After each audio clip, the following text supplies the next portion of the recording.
நான் அர்ப்பணி எஸ்டிபி செல்வன், இலங்கை திணிக்கவை, கொழும்பு மறை மாவட்டம், யாழ் குறுமுதல்வர்.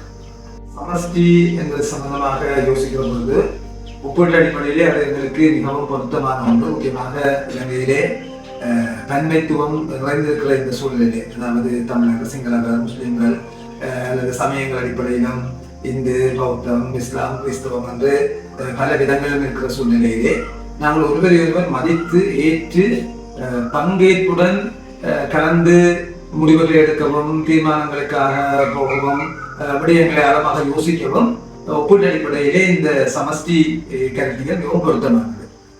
பொதுவாக ஒற்றையாட்சி என்பது ஒரு முறை, அடுத்தது இந்த சமஷ்டி ஆட்சி முறை. ஒற்றையாட்சி முறை என்று சொல்லுகின்ற பொழுது அதிலே இருப்பது ஒன்றே ஒன்றுதான், அதில் எந்த மாற்றமும் செய்ய முடியாது. அது வரலாற்றில் எங்களுக்கு பல துன்பங்களை தந்திருக்குது. அதுபடியால் சட்ட ரீதியாகவும் நாங்கள் ஒற்றையாட்சியை அங்கீகரித்துக் கொண்டு நாங்கள் சமஷ்டிக்குள்ள போக முடியாது. இந்த ஒற்றையாட்சியில் இருக்கிற விஷயம் ஒரு கையால கொடுத்துட்டு மற்ற கையால வாங்கலாம், அதான் இருக்கிற விஷயம். ஆனால் சமஷ்டியை பொறுத்த மட்டும் நாங்கள் சட்டபூர்வமாக அதை பார்த்தால் அது மாற்ற முடியாது. நாங்கள் எல்லாரையும் அங்கீகரிக்கிற நிலை இருக்கும்.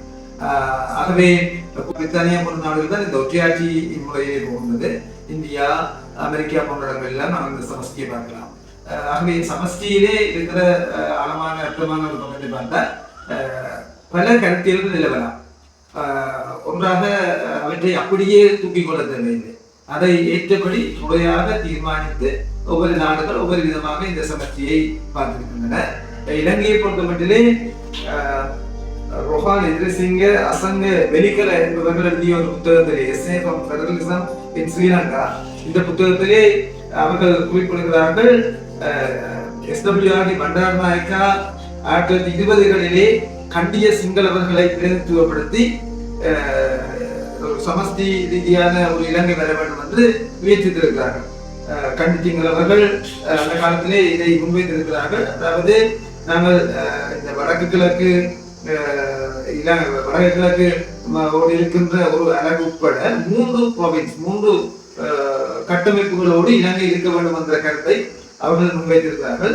இதில் இருக்கிற அடிப்படை விடயம் என்னவென்றால், எப்படி கண்டி சிங்களவர்கள் இங்கே யாழ்ப்பாணம் அல்லது கிழக்கை பொறுத்த மட்டிலே வடக்கு கிழக்கு, அதை விட மற்ற பகுதி எல்லாமே ஒரு ஐக்கியமாக இருப்பதற்கு ஒருவரை மதிக்க வேண்டும், ஒருவரை இருக்க வேண்டும். அப்பொழுதுதான் அவர்களுடைய அந்த வாழ்க்கை முறை, அரசாட்சி முறையாக வரும் என்ற பின்னணியிலே தான் இந்த கருத்து வந்திருக்கிறது.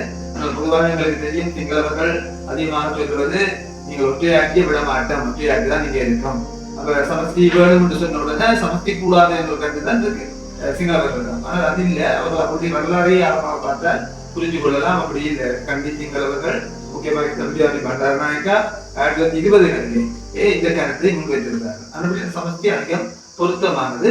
அது யாரையும் கீழே தள்ளி விடுவதற்கு அல்ல, யாரையும் அதிகாரமற்றவர்களாக ஆக்குவதற்கு அல்ல.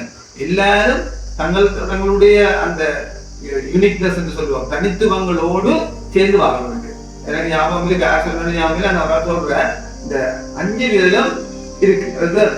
ஆனால் அந்த 5 சேர்ந்து இயங்க வேண்டும், அதுதான் முக்கியம். நீங்கள் 5 விதம் இருக்க இல்லாது சொல்லி சொன்னால் அந்த வித்தியாசம் தான், அந்த வித்தியாசமானவை எல்லாம் இது அங்கீகரிக்கணும். அவை சேர்ந்து இயங்குகின்ற பொழுதுதான் இந்த சமஷ்டி என்பது வேலை செய்கிறது. ஆகவே அப்படிப்பட்ட ஒன்றுக்குள்ளே போக வேண்டும் என்பதுதான் இங்கே முக்கியமான